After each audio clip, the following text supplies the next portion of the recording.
Coaches, it is late March, and because I was out in the fall, we didn't have an opportunity for me to review my annual State of the Union, so I wanted to take a few minutes to do that, and especially considering it's important for our new spring coaches who have not been through this in the past. Many of these things will be old news that experienced coaches have heard before, so when you hear the stuff that's old, you can fast forward through. So anyhow, we're going to talk about some cool stuff from last year. Many of the new things that I was talking about doing this year, which have already been implemented and you're familiar with, and just talk about some great things that happened and looking forward to next year as well.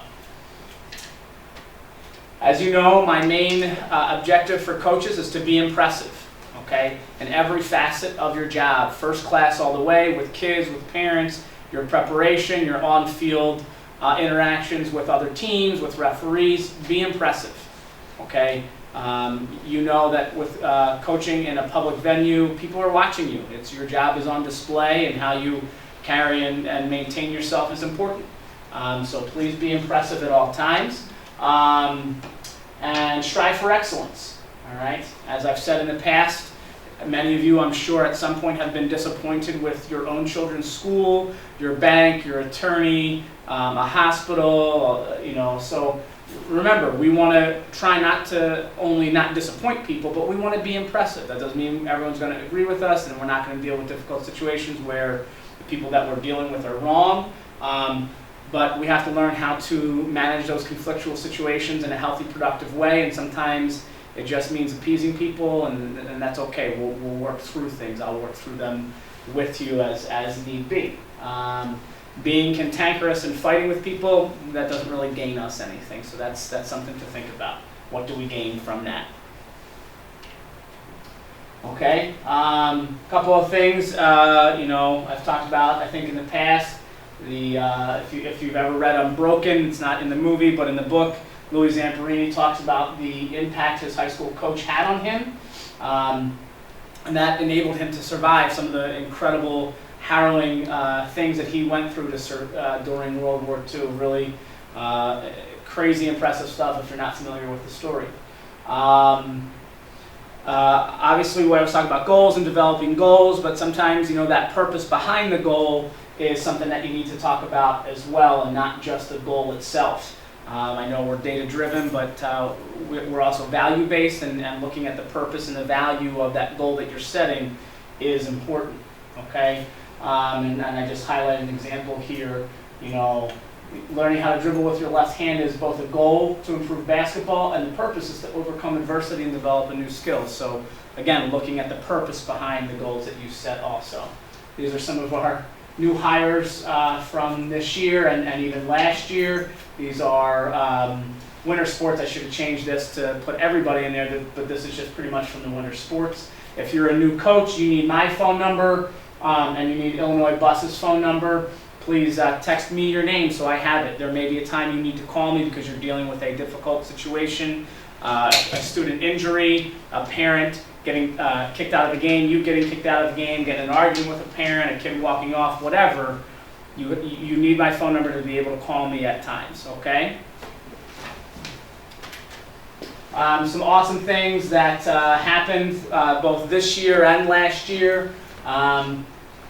When Coop got all the stuff, I think it was fall tennis for girls this year, he called Tina Kelly over to the business office to thank her. Just a small token, just a small action like that went a long way, and Tina Kelly was so appreciative of that phone call. It made her day, and she does this across the district, and nobody ever calls her to thank her.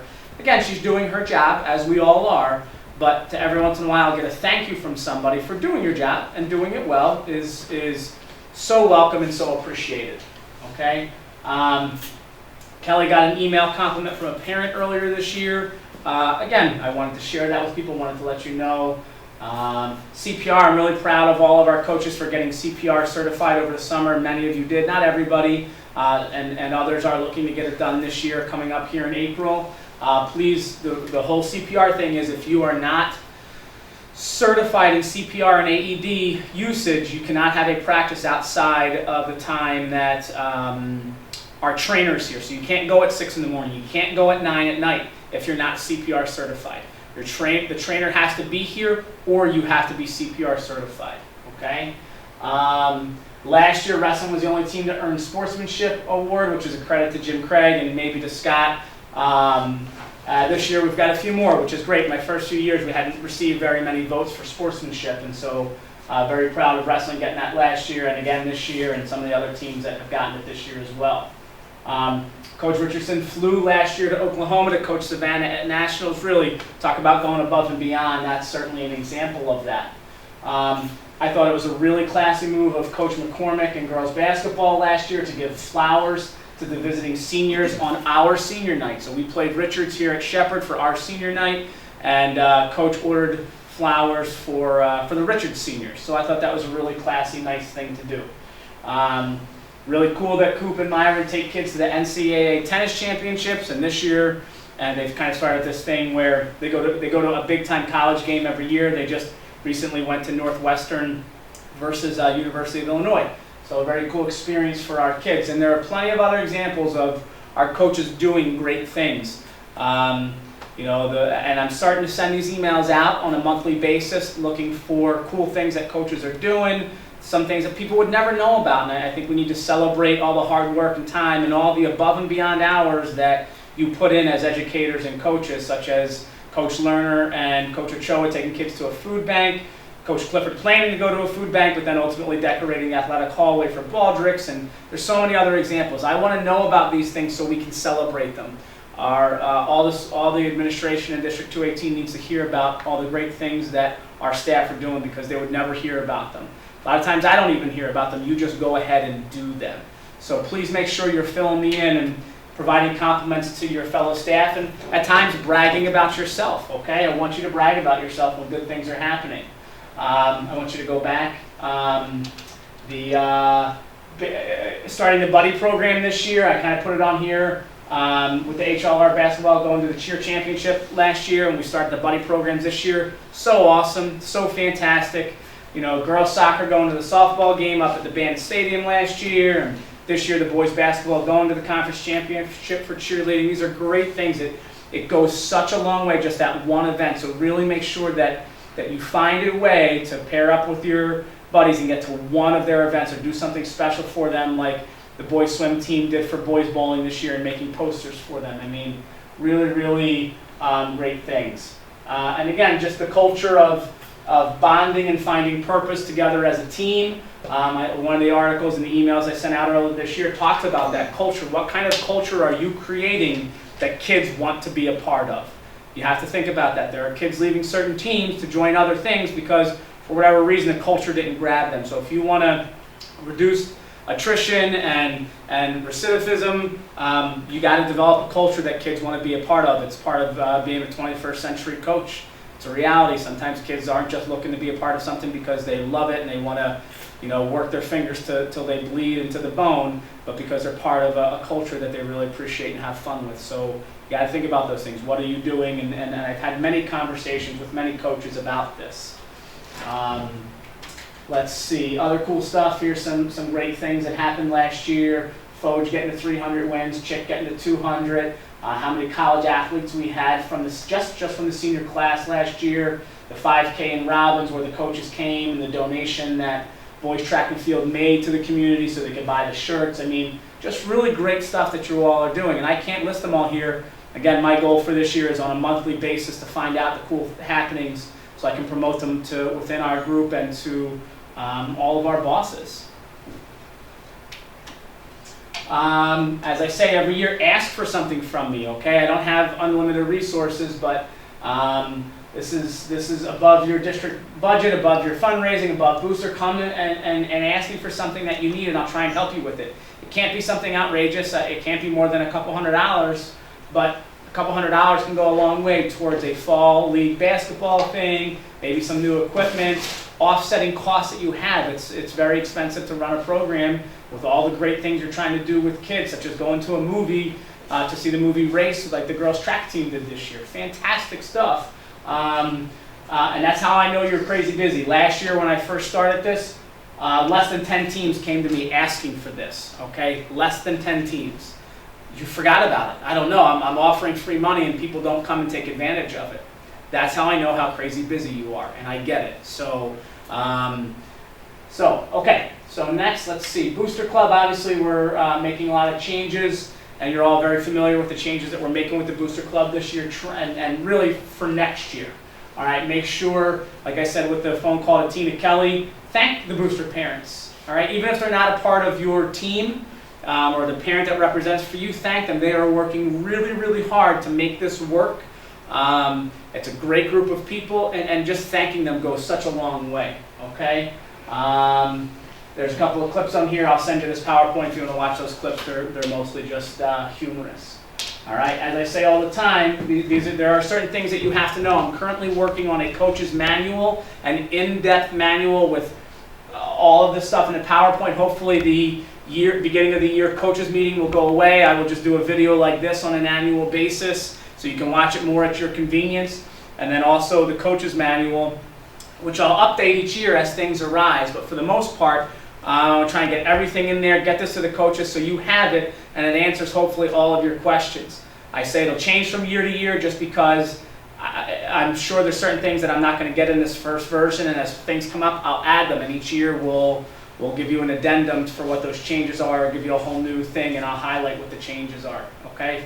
I want coaches to know what the processes are. But remember, one of the biggest liabilities in terms of legal and lawsuits and litigation against schools comes from athletics. If there's something you could have known, then you should know it. Ignorance is not an excuse, all right? Oh, I didn't know I wasn't supposed to give a kid a car ride home, or I didn't know this. There's certain things that you just have to know, because an attorney who is working for the people that are suing you, they don't care, and it's their job to destroy you and make you feel minuscule. That is what their job is, okay? And so we've got to protect ourselves and keep that target reduced, not only by part of being impressive is knowing the things and how things are supposed to run. A lot of these policies, many of you I've had conversations with about, you disagree with some of them, whether it's the daily attendance sheet, the ETP, the eligibility, the mandatory parent meeting, the code of conduct, and a lot of the other policies that we have, such as, calling me, make sure you get in touch with me if you deal with some type of abnormality. It's not good for me to be surprised. I need to know what's happening with you and your programs, even if it seems small. You have to contact me and let me know. We have these things in place for a reason, okay? And when you don't follow these policies or procedures, you open yourself up to risk and lawsuits, and you can't cover yourself then. If you didn't follow a procedure, that lawyer Shab is going to rip you for not following what you were supposed to do. So even when you disagree with them, you have to follow them. They are all in place for good reasons, I assure you of that. We don't all love them, we don't all agree with them, but they are in there for good reasons, okay? So a couple of things. This is primarily for new coaches, returning coaches. I have some things highlighted here. These are issues that we dealt with last year that weren't followed perfectly, so I kind of made them a different color. But new coaches, please make sure you stop this, or when I send you a hard copy of this PowerPoint, that you read this slide carefully, okay? I'm not going to sit here and read them all, but these are things that you need to know about. These are things that are going inside the manual that hopefully I'll have ready come the start of next school year. But these are things that you absolutely need to know, need to do, and otherwise we put ourselves in a potential bad situation. Okay, again, more reminders, same thing, things that you need to know. All right, one of the biggest things is reviewing that ETP list that I send on a daily basis when I get it from the ETP tutors. If your kids are missing dates, you got to talk to them, because once they get to a certain point, they're going to become automatically ineligible. If I don't get to them until it's up to 4 or 5 absences, then they're done. You have to get to them once it's 1 or 2 absences, because once they get to 3, they are technically ineligible until they're passing everything at that point. So it is your job to look at that list on a daily basis and talk to the kids, because I'm not calling every kid down every time they miss 1. Once they get to 3 absences, I'm calling them down, all right, or 2 absences, right? But it's a full-time job to be a compliance monitor, and I don't have time to do it. So when it's your team and your program and you have kids that are in TP, You've got to talk to them about it on a daily basis and look at that list. I don't forward it to you for no reason. Again, there's a reason behind everything. Don't be caught off guard if all of a sudden I'm taking one of your starters off the team for a couple of weeks until they're passing everything. None of this should be a surprise to you. You have got to talk to them about it, all right? Again, same kinds of things here. Just be sure new coaches and old coaches take a minute to look at these different slides when you get it in the email, okay? These are things here that in color that are new, all right? These are very important. Parent night is not optional for coaches. If you lose your ID, all right, that gets you into the building, please report that right away. Don't wait weeks and weeks and weeks. Oh, I didn't know. Because if somebody gets a hold of your ID that shouldn't have it, that is a problem because that gives you access to the building. Please report lost IDs right away. Please get on schedule start, check schedules regularly. When there's lightning, get inside. There are some people that just delay and they lollygag. There's lightning, no big deal. As soon as you see lightning, get inside. Again, that's the policy. By staying outside, you're opening yourself up to huge risk, not to mention, potential injury for our kids and the guilt that you would have to live with that. So when you see lightning, don't stall. Oh, it's kind of far away. As soon as you see it, get inside. All right? Alumni cannot work out in our gym, period, even under your supervision. Again, it's liability reasons. Is this unfortunate? Yes. Would Josh, myself, love to change that? Yes. It's been discussed and it's been talked about. No action's been taken on it. But at this point, still even now in March of 2016, alumni cannot be in our workout center working out. It's an insurance and lawsuit issue. All right. I don't know how this has happened, but every year this seems to happen. At the end of the season, we always find a kid who played a sport for an entire season with an out-of-date physical. Brandon's doing a nice job of keeping track of that, as Michelle. But there always seems to be one or two kids who fall through the cracks, whether it's a coach or the trainer or whatever. We should not be finding this. Kids should never, ever, ever even be able to try out if they're not on the list or they didn't hand you a physical during tryouts, okay? All right, again, more reminders. We're actually changing the poster boards, that third one there. Like I said to you in an email earlier, looking for PowerPoints. We'll put a little PowerPoint video together with this stuff instead of having teams make up posters. So as you get this, coaches, make sure you're working on those PowerPoints and get them to me for that awards night on May 18th, okay? Please be responsive when you have a conference meeting, whether it's for volleyball or soccer, or just a meeting and the AD needs information, or if it's a seating meeting for track or tennis or something else, please get the information that's requested of you to the AD as soon as possible. Get it to them in a timely manner. I can tell you as somebody who runs these, it's very annoying when you have to beg for things. I tell you this all the time. Be responsive. When somebody makes a request of you, be responsive. I said it before because I heard it from Coach Ludwig. My head, your head spin on a daily basis with all the things that you have to do and that you have to remember. But please, be responsive when requests are made of you from me or another AD for conference things, okay? Let me know about end of season awards nights. I'd like to go to as many as I can. I haven't been to many this year.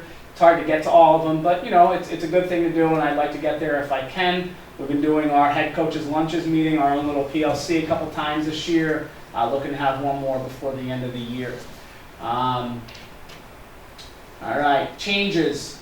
So we're not kicking kids off ETP for missing 3, but they are automatically ineligible for the remainder of the season until they're passing everything. We figured that this is a good thing to keep kids out on the team. It's good for the team, it's good for the kid. But if they're not meeting their expectation of going to ETP, then they're going to be ineligible. I figure once they're passing everything, I'll let them be eligible again. Not when they're just passing 5 classes and have 2 Fs, okay, and have missed ETP, but once they have all passing classes, I'll say, okay, fine, you've done what you need to do, you can be eligible again, and they don't even have to go to ETP anymore, all right? So instead of kicking them off the team, we feel like that's a much better approach to take. You need to check on them, you need to talk to them about ETP attendance on a daily basis. We've moved to VIP, they have a ton of cool offers that they can do with pictures, posters, and things like that. If you haven't checked out their flyer, I know a few of the coaches have and they really liked it. They can create some really cool promotional materials for you if you would like, okay? And obviously announcements, we've changed that process this year and how we do that. The good thing for athletics about that is athletics has its own day on Mondays where we celebrate everything that happened the week before and over the weekend and then look ahead and say good luck to people in the upcoming week. and we can spend a little bit more time talking about individual kids' successes in those, because now we're not reading a 10 other subject areas on Monday. Monday is dedicated to athletics, so we can spend a little bit more time, put a little bit more detail about specific individual kids' accomplishments, instead of just, when they break a school record. We can talk about a few more individual things, spend a little bit more time in it, because we don't have to worry about eating up all that instruction time because of all the other announcements that would normally or used to follow the athletics announcements on Monday. So that's a good thing. Okay. All right, here are some things I'd really like to see this year and moving into next year. These focus on professional development is really important. So just some cool things and anything that you can help with. Seniors paired with a freshman or a sophomore to mentor, I think that's a cool idea. Hasn't been something that I've pushed, and I've seen 1 or 2 teams do it, other schools do it. I think it's a cool idea. All these things are for your consumption, not necessarily expectations, but these are definitely good things to do. Okay, and at that last one there, as I talked about too, a culture, building a program that kids want to be a part of is a huge thing and is important to do. All right, I'd love to see athletes do evaluations of coaches. It's only happened one example in my 4 years here. We are looking, as we do the parent evaluations now, I am looking to create an athlete's evaluation of their athletic experience. If you've done it or you have some good ideas, feel free to share that with me and with others. Okay? All right. Some of the things that are important to review, look, people have a hard time when things aren't going well, but we always have room for growth. There's always room for improvement, and that's an incredibly important mindset to have, similar to the growth mindset when it comes to being teachers. People can improve, and we have to accept mistakes. I just read an article recently about the one, I can't remember, it might have been Google, and how they learn from their mistakes. They don't dwell on them, but they learn from them, and they make progress. So something important to do. All right, so here are the things: growth mindset, responsiveness and timeliness, weight room and locker supervision, still troublesome at times. Locking locker rooms, still troublesome at times, okay? Athlete supervision after practices, all right? You really should be ending practices just shortly before the next bus is coming. Don't end a practice at 4:40 after the 4:30 bus is left, and then kids got to wait all the way till 5:30. Please end your practices shortly before those buses. Otherwise, the kids have all that idle time potentially to walk around the building. Please end them right before activity buses. All right. Let's see. So again, you can read through these. Oh, this is a big one. When we dealt with a 911 call here with an athlete from Bremen High School, that coach did not have emergency forms on him or her. Always carry your emergency forms that the kids fill out. They're no good to you if you leave them in your desk in your classroom and you're at Lamont High School and a kid goes down with some kind of a thing. And this coach had no way to get in touch with this kid's parents because the kid was passed out, non-communicative, didn't have a phone, so nobody knew this kid's parents' phone numbers. So now their child's being escorted to the hospital, not knowing what's wrong, and nobody can call the parents. Keep those emergency forms with you, all right? Never, never, never play an ineligible athlete on purpose or on accident. It can't do it. Do not allow kids to play or practice on days that they're absent from school. Please don't do it. Please read the articles that I send you, and please come and read the books that I buy each year. I haven't gotten one for this year yet, so maybe I'll let everybody off the hook and just offer them last year's book again. Again, the focus is on helping you get better as educators, as coaches. So please do take advantage of those things. Let's see, please take a careful inventory of your uniforms.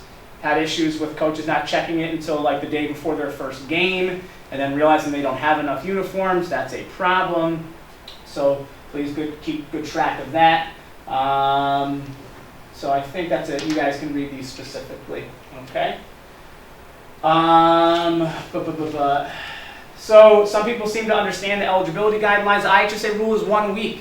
That's it. It is 1 week. It is not. I'm not making that up. That's the IHSA's rule. It's my job to enforce it. I've heard coaches say, well, I didn't know it was for a full week, but I talk about it at the parent meeting as well. You need to know as a coach when somebody's ineligible for 1 full week. not 2 days and then they can come back because all of a sudden they got 1 grade up. It is 1 week, okay? We're going to continue to uphold a high standard of behavior and grades and expectations. That means that the team might suffer at times, or kids might not come back because they can't meet the high expectations. And you know, as painful as that is, because we do want to see kids involved, we want the right kids involved as well. And kids have to meet those expectations. And with eligibility at the end of the season, again, if a kid is not eligible, that is on them. That is not on me to save them. It's not on anybody else. If a kid is not eligible, it is on them. And I know that's hard and painful when, you know, as a team, you're relying on 1 or 2 kids that all of a sudden at the end of the season have gotten themselves into academic trouble. But it's typically not a surprise. Those kids are typically struggling all the way through. Okay? So that's why I don't often override these things, because I'm responsible for making the decision. Because I know at the end of the day, if we're questioned on if I make a decision that's outside of this policy, as I've talked about, all right, I'm the one who's responsible for it. I would not expect a coach to come forward and say, oh, you know what, I made Curry do that. I really complained a lot and convinced him to change his mind and go against the policy. I'll fall on the sword. I don't expect you to do that. It's why I am so strict with these decisions and don't see as much wiggle room, because I am ultimately responsible for it. Eligibility is the worst part of my job. All right, I'm not out to punish programs. All right, I am being consistent, because when I am not consistent, it creates a very, very slippery slope. All right, so it's not me letting the team down; it's the kids. All right, the kids did not hold up their end of the bargain and do what they needed to do, and I believe these benefits are long-term for those kids. We're teaching them a bad lesson by saying, okay, sports is more important than your grades or your behaviors. I'm going to let you play in today's game even though you didn't come to school. Even though Mr. Gallagher said you're ineligible, I'm going to let you play anyway. You're teaching the kids the wrong thing. Do my evaluation, please. Help me get better. I expect every coach to do this at the end of the season. Help me do better. Don't talk behind my back. Don't have parking lot conversations. Tell me where I need to improve. It helps drive me. It helps me get better. All right. I am not perfect. I want to do a great job. I'm going to strive for excellence. But your feedback is important to me. You're going to help me. All right. I don't want to disappoint you as your administrator in charge of athletics, and I don't want to be disappointed in you as a coach. All right. Let's see, and so then we can go on to the next slide here. Hopefully you'll see me at more postseason IHSA and conference championship type stuff. So for new coaches, these are things that you need to know about, whether you're a head coach, an assistant coach. More so this is for head coaches, but I will have this hopefully in the manual that I'll get done hopefully by the end of the year here, so you can know about all of these things, all right? So there's just so many details that go into being a coach, and I know when you're expected to know things, if I'm not telling you these things, then that's on me, and I got to try and be as thorough as possible and make sure you are aware of everything that you need to know about. Okay, and these are some of the things. So if you're a new coach and you're seeing this for the first time, make sure you stop in my office to discuss this slide here so I can make sure you're familiar with everything that you need to know. All right, and I think that's it. I think we're done. Thank you guys and gals for your time, for watching this, and for everything that you do to make Shepard Athletics a great, great program, and for all of our families and kids. I'll see you in August.